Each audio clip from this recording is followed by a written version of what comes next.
अस्सलामुअलैकुम रहमतुल्लाह। जिन्होंने आज सनद लिए हो अपने ज़रा मास्क नीचे करें ताकि मुझे चेहरे नज़र आते रहें उनके। যারা সনদ গ্রহণ করেছেন তারা নিজেদের মাস্ক খুলে ফেলেন যেন আমি তাদের চেহারা দেখতে পারি। আশহাদু আল্লা ইলাহা ইল্লাল্লাহ ওয়াহদাহু লা শারীকা লাহু ওয়া আশহাদু আন্না মুহাম্মাদান আবদুহু ওয়া রাসূলুহু। أما بعد فأعوذ بالله من الشيطان الرجيم. بسم الله الرحمن الرحيم. الحمد لله رب العالمين الرحمن الرحيم مالك يوم الدين إياك نعبد وإياك نستعين اهدنا الصراط المستقيم صراط الذين أنعمت عليهم غير المغضوب عليهم ولا الضالين.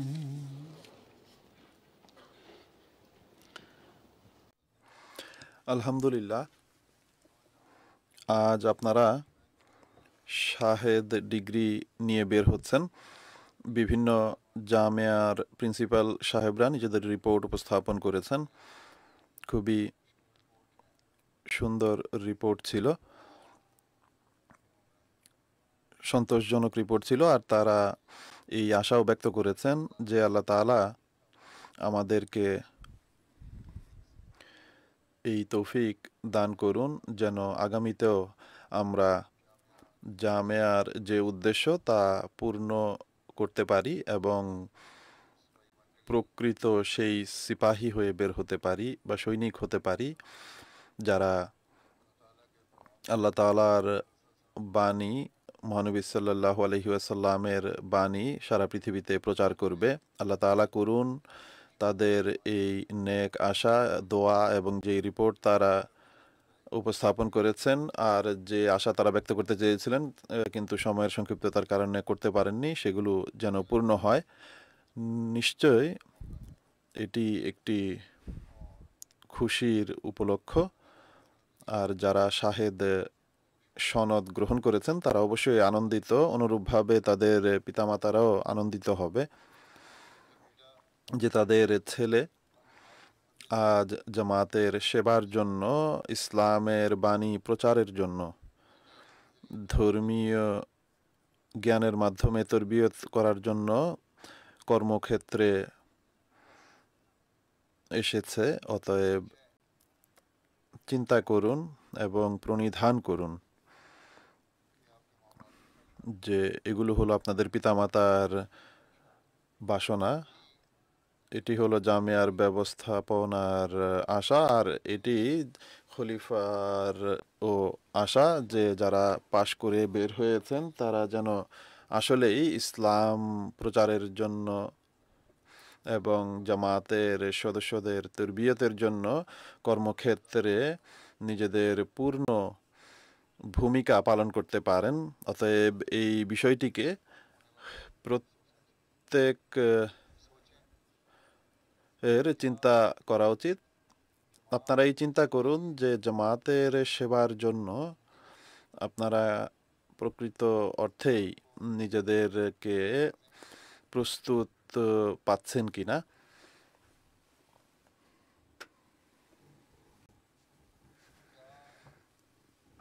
আপনারা ইসলামের বার্তা পৃথিবীতে প্রচারের জন্য পুরোপুরি জ্ঞান এবং প্রজ্ঞা দ্বারা নিজেদেরকে পরিপূর্ণ করেছেন কিনা বা করছেন কিনা, অথবা ভবিষ্যতেও এই কাজ করার স্থায়ী সংকল্প রাখেন কিনা। তরবিয়তের ক্ষেত্রে কোরআন, হাদিস এবং হজরত মসিহে মাউদ আলাইহিসসালামের বই পুস্তক এর উপর পূর্ণ সক্ষমতা অর্জনের চেষ্টা করছেন কিনা আর এই চেষ্টা করেন কিনা, যে আগামীতেও আমরা এই চেষ্টা অব্যাহত রাখব। জামিয়াতে 7 বছরে আপনারা এই জ্ঞান অর্জনের জন্য একটি প্রাথমিক চেষ্টা করেছেন মাত্র। আর জামিয়ার শিক্ষাকালে বা শিক্ষার সময় শুধু মৌলিক শিক্ষাই প্রদান করা সম্ভব। 7 বছরে যদি আপনারা মনে করে থাকেন যে আমরা পুরোপুরি জ্ঞান অর্জন করে নিয়েছি এবং পারফেক্ট হয়ে গেছি, এটি কখনো সম্ভব নয়।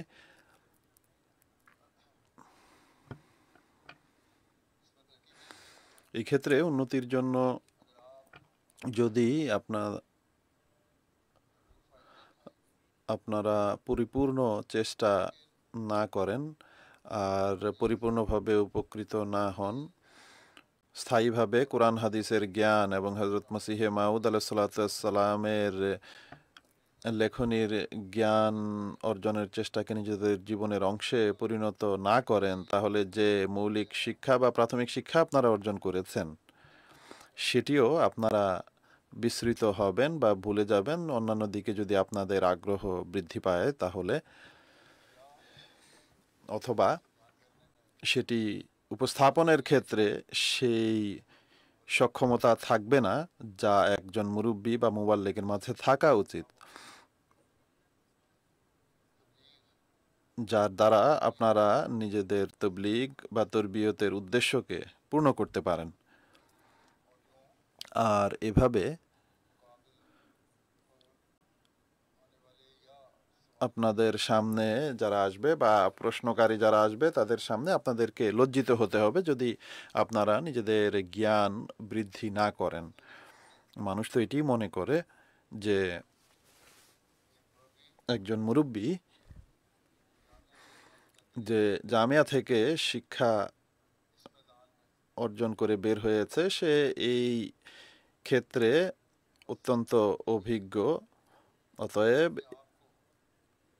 এই নৈপুণ্যের জন্য নিজেকে এবং জামাতকে লজ্জিত হওয়ার হাত থেকে রক্ষা করার জন্য জ্ঞান এবং প্রজ্ঞার ক্ষেত্রে অনবরত উন্নতির চেষ্টা করা আবশ্যক। এছাড়া আপনারা সফল হতে পারবেন না। এর জন্য আজ থেকেই এই অঙ্গীকার করুন যে আজ ডিগ্রি অর্জন করার পর বা সনদ অর্জনের পর আমাদের দায়িত্ব আরো বেড়ে গেছে বা বৃদ্ধি পেয়েছে। এখন আমরা শুধু বছরের 2টি পরীক্ষারই জন্য প্রস্তুতি নেব না, বরং জীবনের সফরে এখন আমাদের প্রতিটি মুহূর্ত হলো পরীক্ষার মুহূর্ত। আর এর জন্য আমাদের স্থায়ী প্রস্তুতির প্রয়োজন। অতএব এই বাস্তবতাকে বোঝার প্রত্যেক মুরব্বীর এবং প্রত্যেক পাশ করা ছাত্রের চেষ্টা করা উচিত। কিন্তু এই বাস্তবতাকেও কখনো ভুলে যাবেন না যে এই জ্ঞান ও প্রজ্ঞা আল্লাহ তাআলার সাহায্য ব্যতিরেকে লাভ করা সম্ভব নয়। তাই খোদা তাআলার সমীপে খোদা তাআলার সাথে এক বিশেষ সম্পর্ক সৃষ্টি করা আবশ্যক। নিজেদের ইবাদতকে সেই মানে উপনীত করা প্রয়োজন যা এক প্রকৃত মুমিনের মান। নিজেদের বক্তৃতায় বা ভাষণে আপনারা মহানবী সাল্লাল্লাহু আলাইহি ওয়াসাল্লামের সাহাবীদের দৃষ্টান্ত উপস্থাপন করেন। হযরত মসিহে মাউদ আলাইহিসসালাতু ওয়াসসালাম এর সাহাবীদের দৃষ্টান্ত উপস্থাপন করেন। তাহলে একজন মুরব্বী এবং মুবাল্লিগের এই চেষ্টাও করা উচিত যে এই মান বা মর্যাদা যেন তারা নিজেরাও অর্জন করে।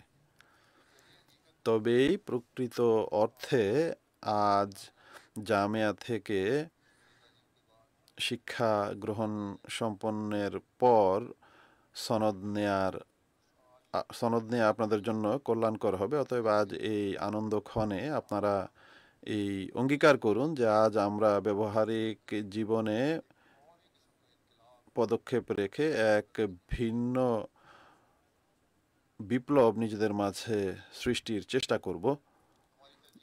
আমাদের প্রাধান্যের বিষয়াদি আমাদের জাগতিক কামনা বাসনা হবে না, বরং আধ্যাত্মিক এবং জ্ঞানের ক্ষেত্রে উন্নতির চেষ্টা করা হবে। আর যখন এটি হবে তখন নিশ্চিতভাবে আপনারা সেসব লোকদের অন্তর্ভুক্ত হতে পারবেন যারা হজরত মসিহে মাউদ আলাইহিসসালামের মিশনকে পূর্ণ করার চেষ্টা করে আর যার জন্য বিভিন্ন উপলক্ষে হজরত মসিহে মাউদ আলাইহিসসালাম প্রকাশ করেছেন, জামায়াতের সদস্যদের সামনে উপস্থাপন করেছেন যে এমনটি হওয়া উচিত। অতএব নিজেদের দেখুন এবং নিজেদের যাচাই করুন যে আমরা কি সেই মান বা মর্যাদায় উপনীত হওয়ার চেষ্টা করছি। জাগতিক কামনা বাসনা আমাদেরকে কোথাও পেছনে ঠেলে দিচ্ছে না তো? অনুরূপভাবে জামাতি রেওয়ায়েত এবং নিয়ম নীতির জ্ঞান থাকাও একজন মুরব্বীর জন্য আবশ্যক। জামাতি ব্যবস্থাপনার পরিপূর্ণ জ্ঞান আপনাদের মাঝে থাকা উচিত। ধর্মীয় জ্ঞান আপনারা অর্জন করেছেন, ব্যবস্থাপনাগত নিয়ম নীতিও আপনাদের জানা থাকা উচিত। জামাতের বিভিন্ন সংগঠন বা বিভাগ রয়েছে, সেগুলো সম্পর্কে আপনাদের জানা থাকা উচিত। এমন নয় যে কখনো মিটিং হলো, মিশনারি ইনচার্জকে জিজ্ঞেস করে নিলেন বা আমির জামায়াতকে জিজ্ঞেস করে নিলেন বা আমার কাছে আসলে আমাকে জিজ্ঞেস করে নিলেন যে এই নিয়ম কি বা এই নীতি কি। স্বয়ং আপনাদের চেষ্টা করা উচিত, পরিশ্রম করা উচিত, বোঝা উচিত, পড়া উচিত। জামায়াতি ব্যবস্থাপনার পরিপূর্ণ জ্ঞান একজন মুরব্বীর জন্য অত্যন্ত আবশ্যক। এটিও তরবিয়তের জন্য আবশ্যক। বিভিন্ন বিভাগের জ্ঞান থাকা আবশ্যক। কতটি বিভাগ রয়েছে, কোন কোন বিভাগ রয়েছে, কোনটির কি কাজ তাও জানতে হবে। প্রত্যেক বিভাগের নীতি আপনাদের জানা থাকা উচিত। বই পুস্তক ছাপানো আছে, সেগুলো পড়তে পারেন। এর জন্য জামায়াতে আহমদিয়ায় একটি অনেক গুরুত্বপূর্ণ বিভাগ হলো মজলিসে শুরা। এর রীতি বা পদ্ধতি এবং নিয়ম নীতি কেও বোঝার প্রয়োজন রয়েছে। আর এটি যখন আপনারা বুঝতে পারবেন, যখন নিয়ম নীতি আপনারা জানবেন, তখন আপনারা জামায়াতের কর্মকর্তাদেরও দিক নির্দেশনা দিতে পারবেন। কিন্তু আমি দেখেছি যে অধিকাংশ বহু বছর ময়দানে আমল বা কর্মক্ষেত্রে থাকার পরও এর সঠিক জ্ঞান এবং অনুধাবন থাকে না। উদাহরণস্বরূপ, আজকাল শুরা হচ্ছে বিভিন্ন স্থানে। আমি জানতে পেরেছি যে যদিও আমির সাহেবের পক্ষ থেকে রীতিমতো রিপোর্ট আসেনি এখনো, কিন্তু একটি রিপোর্ট এসেছে যে মুরব্বী সাহেব নির্বাচনের সময় দাঁড়িয়ে এটি বলেছেন যে আমার কথাকে শুরার অন্তর্ভুক্ত করা হোক। আমেরিকাতে এটি ঘটেছে, অথবা এর সাথে সামঞ্জস্যপূর্ণ শব্দ হয়ে থাকবে যে আমিরের তার প্রয়োজনের নিরিখে আরও চেষ্টা করা উচিত। আমির যেন জামাতের অংশ হয়। সে মুরব্বীর জানা থাকা উচিত যে এটি শুরার রওয়ায়াত বা এর নীতি বিরোধী, যে এমন উপলক্ষে নিজের মত প্রকাশ করা হবে এবং জোর দেওয়া হবে যে এটি যেন অবশ্যই অন্তর্ভুক্ত করা হয়। যদি কোনো পরামর্শ দিতে হয়, আপনি চান যে জামাতি নিজামের জন্য কোনো পরামর্শ আপনি দিবেন, কর্মক্ষেত্রে গেলে হতে পারে যে বহু বিষয় আপনার সামনে আসবে, যেখানে আপনি নিজের পরামর্শ দিতে চাইলে খলিফাকে সরাসরি লিখুন। ভুল জায়গায় ভুল উপলক্ষে আপনি সেই কথা প্রকাশ করবেন, যার ফলে অন্যান্য যারা উপস্থিত আছেন সেখানে তারাও বিচলিত হবে। এমন যেন না হয়। আপনাদেরকে জামাতের লোকদের মাঝে প্রশান্তি সৃষ্টি করতে হবে, তাদের মাঝে অস্থিরতা সৃষ্টি করলে হবে না। অতএব এই বিষয়গুলো জানা থাকা উচিত। 2-3 বছর ফিল্ডে থাকার পরে অনেক সময় আপনারা হয়তোবা ভাবতে পারেন যে এখন আমরা অভিজ্ঞ হয়ে গেছি, এখন আমরা অনেক কিছু জেনে ফেলেছি। আপনারা অভিজ্ঞতা লাভ করলেও এখনো বহু বিষয় আপনাদের শেখার প্রয়োজন রয়েছে। 4 বছর বা 5 বছর বা 10 বছরে আপনারা শিখতে পারবেন না। এর জন্য অভিজ্ঞতার প্রয়োজন রয়েছে শুধু, আর একই সাথে জ্ঞান অর্জনেরও চেষ্টা করা উচিত। আর শেখার জন্য যুগ খলিফার কাছ থেকে নির্দেশনা নেওয়া প্রয়োজন, কেন্দ্র থেকে নির্দেশনা নেওয়া প্রয়োজন। এটিকে সর্বদা দৃষ্টিপটে রাখবেন এই বিষয়টিকে। এই সিদ্ধান্ত গ্রহণ করা এটি যুগ খলিফা এবং কেন্দ্রের কাজ বা মার্কাজের কাজ, যে দেশের আমির বা যে কোনো স্থানের আমির তাকে স্থায়ীভাবে আমির হওয়া উচিত নাকি নির্বাচনের মাধ্যমে হওয়া উচিত, আর কার হওয়া উচিত। প্রত্যেক দেশের এই অধিকার নেই। সুরাতেও এইসব কথা উপস্থাপিত হতে পারে না, আর কোথায় নির্বাচনের সময় এর এই কথা বলা তো অনেক দূরের বিষয়। মুরব্বী যারা রয়েছেন তারা নিজেদের প্রতি দৃষ্টি দিন। আপনারা ওয়াকফে জিন্দেগি, আপনারা নিজেদের প্রতি তাকান যে আমরা সারা জীবনের জন্য ওয়াকফ করেছি, আমরা কি সেই মান অর্জন করতে পেরেছি যা একজন ওয়াকফে জিন্দেগির জন্য আবশ্যক।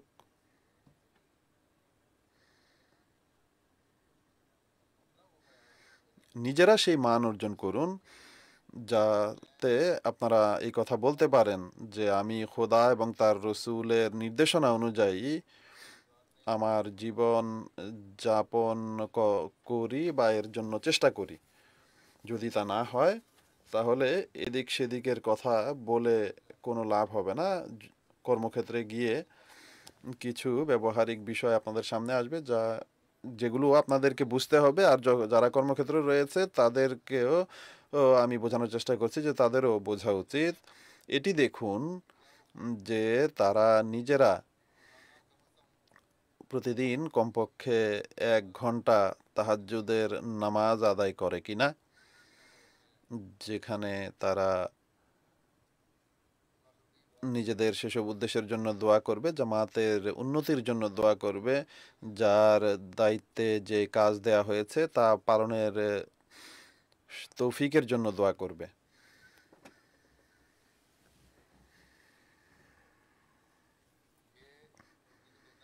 এক মুরব্বীর এটি দেখা উচিত আর এই আত্মপর্যালোচনা করা উচিত যে তার 5 ওয়াক্ত ফরজ নামাজের মান কীরূপ। রীতিমতো বা জামাত নামাজ আদায় হওয়া উচিত, কোনো বৈধ ওজোর বা অজুহাত ছাড়া এক্ষেত্রে কোনো ছাড় নেই। আবশ্যিক অর্থাৎ ফরজ নামাজ ছাড়া সুন্নতের মান কীরূপ, যে কতটা সাজিয়ে গুছিয়ে তা আদায় করা হচ্ছে। এমন নয় যে বা জামাত ফরজ নামাজের 2 মিনিট পূর্বে আসলাম আর দ্রুত 2 রাকাত বা 4 রাকাত সুন্নত পড়ে তাড়াতাড়ি চলে আসলাম। সুন্নতও সাজিয়ে গুছিয়ে পড়া উচিত। এটিও মুরব্বীর একটি কাজ। নিজেদের দৃষ্টান্ত দেখালে অন্যরা আপনার দৃষ্টান্ত দেখে তার উপর আমল করার চেষ্টা করবে। এটি আপনারা আত্মপর্যালোচনা করে দেখুন যে আপনারা স্থায়ীভাবে এই কাজ করছেন কি না, যে নিজেদের জ্ঞান বাড়ানোর জন্য আমরা রীতিমতো অধ্যয়ন করি কিনা বা পড়াশোনা করি কিনা, বা এর জন্য আপনারা প্রোগ্রাম বানান। জার্মানির মুরব্বীদের একটি মিটিং ছিল আমার সাথে, তাদেরকে আমি বলেছিলাম যে আমি এসব কাজের জন্য ঘন্টার কথা বলছি, এটি দেখছি না যে কতটা সময় আপনারা দেন, কেননা আপনাদের জীবন আপনারা ওয়াকফ করেছেন। এটি বলে দেয়া যে আমরা 10 মিনিট বা 15 মিনিট বা 20 মিনিট বা 50 মিনিট দিয়েছি এটি নয়, বা এটি বললে হবে না যে সপ্তাহে এত মিনিট সময় দিয়েছে। প্রতিদিন দেখতে হবে বা প্রতি সপ্তাহে দেখতে হবে যে কত ঘন্টা সময় আপনারা ব্যয় করেছেন এসব কাজে। নিজেদের সময়কে আপনাদেরকে ঘন্টায় বিভক্ত করতে হবে। যখন এমনটি করবেন তখন গিয়ে আপনারা পরিশ্রমের অভ্যাসে অভ্যস্ত হতে পারবেন। এটি দেখতে হবে যে তাবলীগের জন্য আপনারা কয় ঘন্টা সময় ব্যয় করেছেন। এর জন্য এখনই একটি পরিকল্পনা বানানো উচিত বা পরিকল্পনা গ্রহণ করা উচিত। জামাতের সদস্যদের তরবিয়তের জন্য কয় ঘন্টা সময় আপনি ব্যয় করেছেন। জামাতের শিশুদের তরবিয়ত এবং তাদেরকে কোরআন শরীফ পড়ানো এবং ধর্মীয় শিক্ষিত করার জন্য কয় ঘন্টা সময় ব্যয় হয়েছে। অনেক লোক আমার কাছে লিখে যে আমাদের মুরব্বী সাহেব বলেন যে আমাদের কাছে সময় নেই, তাই আমরা কোরআন পড়াতে পারবো না। আর বাধ্য হয়ে এরপর আমাদেরকে আহমদীদের কাছে কোরআন শেখানোর জন্য যেতে হয় বা অনুমতি নিতে হয়। খুবই দুর্ভাগ্যজনক বিষয় এটি। এক মুরব্বীর চিন্তা করা উচিত যে এই উত্তর এক মুরব্বীর জন্য সমীচীন নয়। যারা এরূপ উত্তর দেয় তাদের তো লজ্জায় ডুবে যাওয়া উচিত যে তারা আহমদীদের কাছে যাবে। জামাত এত টাকা পয়সা খরচ করে মুরব্বীদের প্রস্তুত করছে, আর আপনারা বলছেন যে আপনাদের কাছে সময় নেই। আপনারা জীবন ওয়াকফ করেছেন, আপনাদের নিজেদের তো কোনো সময়ই নেই। আপনারা তো এটি বলবেন যে আমার যতটুকু সময় আছে সেটিও জামাতের, তো জামাতের জন্য কুরবানি করুন। অতএব আপনারা যারা কর্মক্ষেত্রে যাচ্ছেন অনেক বড় এক দায়িত্ব কাঁধে নিয়ে যাচ্ছেন। আর যারা পূর্ব থেকেই কর্মক্ষেত্রে রয়েছেন তাদেরও আজ আমি এই ব্যাপারে পুনরায় বলছি যে নিজেদের আত্মপর্যালোচনা করুন। নতুন আগমনকারীদের জন্য দৃষ্টান্ত উপস্থাপন করুন, অলসতা প্রদর্শন করবেন না। আর নিজেদের ভুল প্রাধান্যের বিষয়ে প্রদর্শন করবেন না। আর আপনারা যারা আমার সামনে আজ বসে আছেন, নতুন মুরব্বীরা রয়েছেন, তারা এটি চিন্তা করুন যে আমরা খোদা তাআলার খাতিরে জীবন উৎসর্গ করেছি, একটি অঙ্গীকার করেছি। অতএব এই অঙ্গীকার আমাদেরকে পূর্ণ করতে হবে। যদি আপনাদের সামনে কারো বা সিনিয়রদের নেক নমুনা না থাকে, অনেক নেক নমুনাও রয়েছে, এমন নয় যে তা মোটেই নেই। যদি যাদের নেক নমুনা নেই তাদেরকে আপনারা দেখবেন না, যাদের রয়েছে তাদের প্রতি আপনারা দেখবেন বা তাকাবেন। যাদের নেক নমুনা বা উত্তম দৃষ্টান্ত নেই তারা আপনাদের জন্য রোল মডেল নয় বা আদর্শ নয়। বরং যেমনটি আমি বলেছি, সাহাবীরা এবং প্রকৃত ওয়াকফের দায়িত্ব পালনকারী যারা রয়েছে তাদের দৃষ্টান্তের প্রতি আপনারা দেখবেন। অতএব আজ এই অঙ্গীকারের সাথে কর্মক্ষেত্রে যাওয়ার সময় নতুবা সনদ গ্রহণ করা বা নিয়ে নেওয়া কোনো অসাধারণ বিষয় নয়। এটি তো সামান্য মনোযোগ বা পরিশ্রমেও ও লাভ সম্ভব। তিলাওয়াত করা হয়েছে আপনাদের সামনে, সেখানেও আপনাদের এই নসিহতি করা হয়েছে। ইন্না সালাতি ওয়া নুসুকি ওয়া মাহইয়া ওয়া মামাতি লিল্লাহি রাব্বিল আলামিন। এই বিষয়গুলো দেখার বিষয়। নজম পড়া হয়েছে আপনাদের সামনে। হযরত মুসলিহ মাউদ অনেক আশা ব্যক্ত করেছেন, অনেক দোয়া করেছেন, সেগুলোর প্রতি দৃষ্টি দিন, অনুধাবন করুন।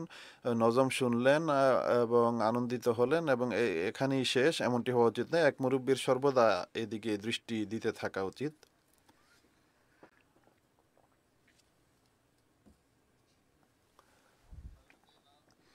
সনদ নিয়ে নেয়া সামান্য পরিশ্রম এবং চেষ্টাতেও সম্ভব হতে পারে, এটি আপনারা পেয়ে গেছেন। এখন এর দায়িত্ব পালনের জন্য স্থায়ী এক চেষ্টার প্রয়োজন, যেমনটি আমি শুরুতেও বলেছি। অনুরূপভাবে কত পাশকৃত মুরব্বীর পোস্টিং বিভিন্ন দপ্তরে করা হয় বা ব্যবস্থাপনার কাজে তাদের লাগানো হয়। তাই এটি মনে করবেন না যে আমরা এখানে রয়েছি, এখানেই থাকবো বিভিন্ন দপ্তরে এবং নিজেদের মূল উদ্দেশ্যকে ভুলে যাবেন। জ্ঞান অর্জনের প্রতি মনোযোগ কমে যাবে, এমন হওয়া উচিত নয়। এমন মুরব্বীদেরও আমি স্মরণ করিয়ে দিতে চাই যে নিজেদের আধ্যাত্মিক জ্ঞানগত উন্নতির প্রতি দৃষ্টি রাখা একান্ত প্রয়োজন। আর যদি দপ্তরে বা কোনো অফিসে থেকে থাকেন তাহলে কাল আপনাকে মুরব্বি বানিয়ে পুনরায় জামাতেও পদায়ন করা যেতে পারে। সেখানে গিয়ে এই উজর বা অজুহাত যেন না দেখানো হয় যে আমরা যেহেতু অফিসে কাজ করেছি তাই মাসলা মাসাইল এবং তরবিয়তি বিষয়াদির ক্ষেত্রে আমরা অনভিজ্ঞ বা যাই আমরা পড়েছি তা ভুলে গিয়েছি এসব দাপ্তরিক কাজের কারণে। আমি এই প্রেক্ষিতেও কতক মুরব্বীদের পরীক্ষা করে দেখেছি। অনেক সহজ বিষয়ও বলার তাদের জন্য কঠিন হয়ে পড়ে। এ কারণে যে দপ্তরে বা দাপ্তরিক কাজ করে তারা সেসব বিষয় ভুলে গেছে। তারা মনে করে যে এখন আমাদের দাপ্তরিক কাজের সাথেই সম্পর্ক, আর জ্ঞান বৃদ্ধির প্রতি কোনো মনোযোগ নেই। আর যদি কোনো উত্তর কেউ দেয়ও তাও অনেক চিন্তা ভাবনা করে তাদের উত্তর দিতে হয়, অথচ তাৎক্ষণিকভাবে উত্তর মাথায় থাকা উচিত। আজকাল আমাদের বিরোধীরা জামাতের বিরুদ্ধে যে সকল লেখা রয়েছে সেগুলো পড়ে প্রশ্নের পর প্রশ্ন করে যাচ্ছে। তারা যদি আপত্তির পর আপত্তি করতে পারে তাহলে আপনারা যেখানেই কাজ করেন না কেন, কেন আপনারা নিজেদের জ্ঞান বৃদ্ধি করে তাৎক্ষণিকভাবে প্রত্যেক আপত্তির উত্তর দেওয়ার সামর্থ্য অর্জন করছেন না? অতএব আপনাদের স্মরণ রাখা উচিত যে যেখানেই আপনাকে নিয়োজিত করা হোক না কেন, পদায়িত করা হোক না কেন, আপনারা নিজেদের আল্লাহ তাআলার সাথে সম্পর্ক বৃদ্ধির প্রতি মনোযোগ দিতে হবে। কোরআন হাদিসের জ্ঞান অর্জনের প্রতি বিশেষ মনোযোগ দিতে হবে। হজরত মসিহে মাউদ আলাইহিসসালাম এর বই পুস্তক পড়ার প্রতি বিশেষ মনোযোগ দিতে হবে। অনেক মুরব্বী অনেক গর্বের সাথে আমাকে বলে দেয় যে আজ আমরা হজরত মসিহে মাউদ আলাইহিসসালামের অমুক বইয়ের 4 বা 5 পৃষ্ঠা পড়ে নিয়েছি। এটি তো কোনো গর্বের কথা হলো না, এটি তো লজ্জার কথা।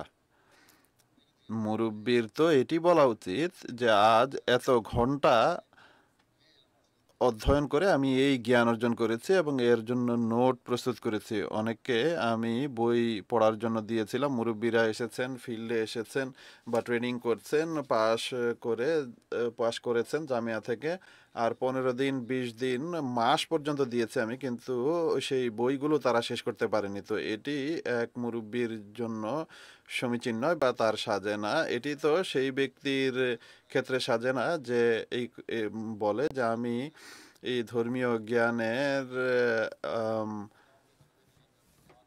ক্ষেত্রে অভিজ্ঞতা লাভ করব এবং নিজের জান মাল সময় সবকিছু আমি উৎসর্গ করছি। এটি তার ক্ষেত্রে সাজে না। 15 দিন বা 20 দিন পর 1 মাস পর জিজ্ঞেস করলেও তারা বলে যে আমরা তো ভুলে গিয়েছিলাম। আর ব্যবহারিক ক্ষেত্রেই এমন হচ্ছে। তাই জামিয়া পাশ করার পরও আপনাদের এদিকে মনোযোগী থাকতে হবে। এরপর আপনাদের মাঝে সাহস অন্যদের তুলনায় অনেক বেশি থাকতে হবে, আত্মবিশ্বাস থাকতে হবে। যদি আপনারাও কোনো কথা শুনে তিক্ত উত্তর দেন, মানুষের প্রতি কঠোরতা বা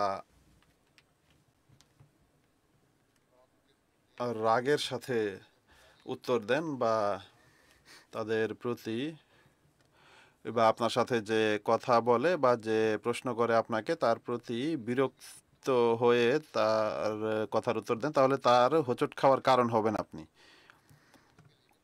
আপনাদেরকে মানুষকে হোঁচট খাওয়ানোর জন্য প্রস্তুত করা হয়নি, বরং তাদের প্রশান্তি লাভের জন্য প্রস্তুত করা হয়েছে, তাদেরকে সঠিক পথে নিয়ে আসার জন্য প্রস্তুত করা হয়েছে। অতএব এই বিষয়টিকে ভালোভাবে অনুধাবন করুন। মানুষের সাথে প্রেম, ভালোবাসা এবং সম্মানের সাথে ব্যবহার করতে হবে। এটি এক মুরব্বির বৈশিষ্ট্য হওয়া উচিত। জাগতিক কামনা বাসনা যেন কখনো আপনার প্রাধান্য না হয়, বরং ধর্মকে প্রাধান্য দেওয়ার উত্তম দৃষ্টান্ত আপনাদেরকে উপস্থাপন করতে হবে। মুত্তাকিদের ইমাম হওয়ার দোয়া আপনারা করেন বা আমরা করি। তো ওয়াজআলনা লিল মুত্তাকিনা ইমামা। তো নিজ ঘর থেকে সর্বপ্রথম এটি আরম্ভ হওয়া উচিত। নিজেদের ঘরগুলোকে এমন করুন যেখানে বাস্তবিক অর্থে এটি দৃশ্যমান হবে যে আপনাদের ঘরে ইসলামী শিক্ষার দৃষ্টান্ত প্রতিষ্ঠিত হচ্ছে। শিশুদের এটি জানা থাকা উচিত, স্ত্রীর এটি জানা থাকা উচিত। বিয়ে হয়েছে অনেকের, অনেকের হবে ইনশাল্লাহ। আর যারা কর্মক্ষেত্রে আছেন তাদেরকেও আমি বলছি যে স্ত্রী সন্তানদের যেন এটি জানা থাকে যে আমাদের স্বামী বা পিতা যা কিছুই আমাদের বলবেন বা বলেন তা আল্লাহ তাআলার প্রতি ভয় রেখে বলেন, আর আল্লাহ তাআলা আর নির্দেশ অনুযায়ী বা নির্দেশনা অনুযায়ী আমাদেরকে এসব কথা বলেন। মহানবী সাল্লাল্লাহু আলাইহি ওয়াসাল্লামের সুন্নত এবং তার নির্দেশনা অনুযায়ী আমাদেরকে শিক্ষা দিচ্ছেন, কোরআন শরীফের নির্দেশনা অনুযায়ী আমাদেরকে বলছেন। অতএব এটি সর্বদা স্মরণ রাখবেন যে আধ্যাত্মিক উন্নতি ঘরের জন্য সেই জিনিস যা আপনাদের ঘরগুলোকেও প্রশান্তি দিবে এবং প্রত্যেক ওয়াকফে জিন্দেগির বা প্রত্যেক ওয়াকফে জিন্দেগি স্বামী বা ওয়াকফে জিন্দেগি পিতা আর স্ত্রী এবং সন্তানরা এটি তাদের হৃদয়ে রাখবে যে আমাদের স্বামী আমাদের জন্য, আমাদের পিতা আমাদের জন্য হলেন আদর্শ।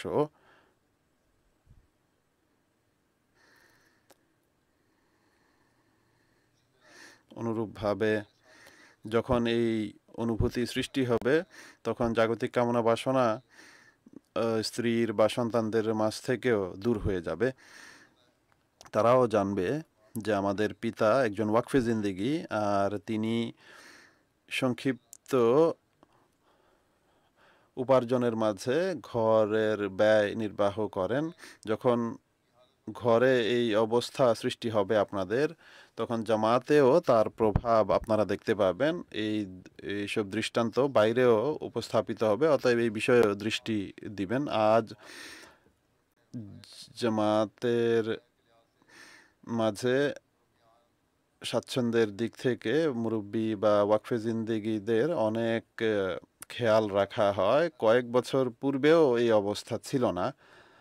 ঘানায় আমি থেকেছি, ওয়াকফে জিন্দেগিদের অ্যালাউন্স খুব কষ্টে সারা মাস চলতো। অনেক সময় খুবই কষ্টে 15-20 দিন চালানো কঠিন হয়ে যেত। কিন্তু আমি অনেক ওয়াকফে জিন্দেগিকে দেখেছি, তারা তাতেই সন্তুষ্ট ছিল। কখনো তারা কোনো অভিযোগ অনুযোগ করেননি। তাই কেননা তারা জানতেন যে আমরা নিজেদের স্ত্রী সন্তানদের সামনে যে দৃষ্টান্ত উপস্থাপন করেছি এবং ওয়াকফে জিন্দেগির গুরুত্ব যা উপস্থাপন করেছি, এর ফলে তারা কখনো আমাদের কাছে ভুল কোনো দাবি করবে না। আর যখন তা হবে না তখন ঘরে অশান্তিও সৃষ্টি হবে না। বরং আমার স্মরণ আছে যখন আমি ঘানায় যাচ্ছিলাম তখন মৌলানা মোহাম্মদ শরীফ সাহেব, সেক্রেটারি নুসরত জাহা, তিনি তার ঘটনা শোনাচ্ছিলেন। ফিলিস্তিনে মুবাল্লিগ হিসেবে থেকেছেন, গ্যাম্বিয়ায় থেকেছেন দীর্ঘকাল। তিনি বলেন যে সেখানে এমন অবস্থার সৃষ্টি হতো যে তরকারি রান্না করা তো দূরের কথা, রুটি পানিতে ভিজিয়েও আমরা খেয়েছি। আপনারা তো আজকাল অনেক স্বাচ্ছন্দ্যে জীবন অতিবাহিত করেন, তাই এই বিষয়গুলোকেও দৃষ্টিপটে রাখবেন এবং চিন্তা ও প্রণিধান করবেন যে আল্লাহ তাআলার এই যে অনুগ্রহ, এত কৃপা, এগুলোর কৃতজ্ঞতা আমরা কিভাবে জ্ঞাপন করতে পারি। আল্লাহ তাআলা কখনো ভুক্ত রাখেন না, আমরাও সেখানে থেকে যে আল্লাহ তাআলা স্বয়ং কোনো না কোনো ব্যবস্থা করেই দেন। আর কখনো এমনটি হয়নি যে রাতের বেলায় আমরা ক্ষুধার্ত অবস্থায় ঘুমিয়েছি। অনেক মুরব্বীরা অনেক কুরবানি করেছেন। অতএব স্বল্পে তুষ্টতাও একজন মুরব্বী এবং মুবাল্লিগের জন্য একান্ত আবশ্যকীয় বিষয়। আপনাদের মাঝে স্বল্পে তুষ্টি থাকা উচিত। আজও আমাদের সাথে ঘানার ছাত্ররা এখানে যোগ দিয়েছে, তাদেরকেও আমি বলছি, আফ্রিকার দেশের অন্যান্য দেশের ছাত্ররাও রয়েছে, যে যেই সব স্বাচ্ছন্দ্য আজ আপনারা লাভ করছেন বা পাচ্ছেন, আমাদের সময়ে এর কল্পনাও করা যেত না। কিন্তু মুরব্বীরা তখন যারা কাজ করতেন, যারা ওয়াকফের প্রকৃত স্পৃহাকে বুঝতেন, তারা তাতেই সন্তুষ্ট ছিলেন এবং নিজেদের কাজ করে যাচ্ছিলেন বা করেছেন। তাই যারা কর্মক্ষেত্রে আছেন তারাও আল্লাহ তাআলার প্রতি কৃতজ্ঞতা জ্ঞাপন করুন, আর যারা এখন কর্মক্ষেত্রে যাচ্ছেন তারাও এই কথা চিন্তা করে কর্মক্ষেত্রে প্রবেশ করুন যে আমরা আল্লাহ তাআলার খাতিরে জীবন উৎসর্গ করেছি। তাই এখন প্রতিটি বিষয়ে আমাদেরকে আল্লাহ তাআলার প্রতি ঝুঁকতে হবে এবং তার সন্তুষ্টি অর্জনের চেষ্টা করতে হবে। আর যখন এমনটি হবে, তখন যেখানে আপনাদের কাজে বরকত সৃষ্টি হবে, সেখানে আপনাদের ঘরেও বরকত সৃষ্টি হবে। মূল বিষয় হলো প্রশান্তি, মানসিক প্রশান্তি, ঘরের প্রশান্তি, সমাজের প্রশান্তি। তা এর জন্য আপনাদের চেষ্টা করতে হবে। পেট ভরা বা জাগতিক কামনা বাসনা পূর্ণ করা এটি কোনো বড় বিষয় নয়, এটি এমনিতেই হয়ে থাকে। তাই আজকের দিনে আপনারা যারা এখানে নিজেদের সনদ গ্রহণ করতে এসেছেন, যাদের মাঝে ইংল্যান্ডের মুরব্বীরা বা জামিয়া থেকে পাশ করা মুরব্বীরা অন্তর্ভুক্ত, কানাডার ছাত্ররা অন্তর্ভুক্ত, আমেরিকা থেকে এসেছেন, ইউরোপ থেকে এসেছেন, ঘানার লোকেরাও আমাদের সাথে যোগ দিয়েছেন। আর ঘানা জামিয়ায় যেমনটি তারা রিপোর্টেও বলেছেন, এখানে বিভিন্ন দেশের মুরব্বীরা রয়েছে। কানাডায়ও বিভিন্ন দেশের ছিল, কিন্তু এখন কিছুদিনের জন্য সরকারের পক্ষ থেকে নিষেধাজ্ঞা দেওয়া হয়েছে। কিন্তু আগামীতে হয়তো বা পুনরায় সেখানেও রাস্তা উন্মুক্ত হতে পারে। তাই সবার এটি চিন্তা করা উচিত, যারা পড়াশোনা করছেন তাদেরও, যারা আজ পাশ করেছেন তাদেরও, এবং যারা কর্মক্ষেত্রে রয়েছেন তাদেরও এই চিন্তা করা উচিত যে আমরা নিজেদের ওয়াকফকে এমনভাবে পূর্ণ করব যা একনিষ্ঠভাবে শুধু আল্লাহ তাআলার সন্তুষ্টি অর্জনের জন্য হবে। কোনো ধরনের জাগতিক বাসনাকে নিজেদের উপর প্রাধান্য লাভ করতে দেবেন না। যেখানেই আমাদের দায়িত্ব হোক না কেন, নিজেদেরকে সদা সর্বদা ধর্মীয় সেবার জন্য, সকল প্রকার কুরবানির জন্য প্রস্তুত রাখতে হবে। আপনারা যদি এটি বুঝে যান, তাহলে এই প্রশ্ন আসবে না যে স্থায়ী আমির হওয়া উচিত, বরং আপনারা আমিরের কাজও করবেন, সেক্রেটারি তবলিগের কাজও সম্পাদন করবেন, সেক্রেটারি তালিমের কাজও সম্পাদন করবেন, সেক্রেটারি তরবিয়তের কাজও সম্পাদন করবেন, সেক্রেটারি মালের কাজও আপনারা করবেন। কেননা আপনারা নিজেদের আমল দ্বারা, নিজেদের বক্তৃতা দ্বারা, নিজেদের খুতবা দ্বারা মানুষের সঠিক পথ প্রদর্শন করবেন। আর যখন মানুষের সঠিক পথ প্রদর্শন হয়ে যাবে, তখন সেক্রেটারিদের কাজ এমনিতেই সহজ হয়ে যায়। অতএব নিজেদের দায়িত্ব বুঝুন। এই কথা বলার পরিবর্তে যে অমুকের আমির হওয়া উচিত বা অমুকের নয়, এ কথা বলার পরিবর্তে নিজেদেরকে সদা সর্বদা কুরবানির জন্য প্রস্তুত করুন। এটি হলো সেই অঙ্গীকার যা প্রকৃত অর্থে আনন্দ প্রদান করবে। আজকের সনদ নেয়া শুধু আনন্দের কারণ নয়, কেননা এমন লোকদের অঙ্গীকার বা এমন পরিকল্পনাই পৃথিবীতে বিপ্লব সৃষ্টির কারণ হয়। আর আপনারা নিজেদেরকে মুসিহে মাউদ আলাইহিসসালামের ওয়াকফে জিন্দেগীদের সেনাবাহিনীতে এই জন্য যুক্ত করেছেন যে আপনারা সারা পৃথিবীতে এক খোদার রাজত্ব প্রতিষ্ঠিত করবেন এবং পৃথিবীর কোনায় কোনায় হযরত মুহাম্মদ রাসূলুল্লাহ সাল্লাল্লাহু আলাইহি ওয়াসাল্লামের পতাকা উড্ডীন করবেন। অতএব এই অঙ্গীকার যদি করে থাকেন তাহলে এর জন্য ব্যবহারিক প্রচেষ্টারও প্রয়োজন রয়েছে। আর যখন এই ব্যবহারিক প্রচেষ্টা করা হবে তখন এই প্রচেষ্টা আপনাদেরকে খোদা তাআলার কৃপার উত্তরাধিকারী করবে। আর যে খোদা তাআলার কৃপা অর্জন করতে পারে বা করে তার জন্য আর কি চাই। আল্লাহ आप আল্লাহ তাআলা আপনাদেরকে এবং আমাদের সবাইকে এই তৌফিক দিন যেন আমরা এই কৃপা অর্জন করতে পারি। এখন আমার সাথে দোয়ায় যোগ দিন।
आमीन।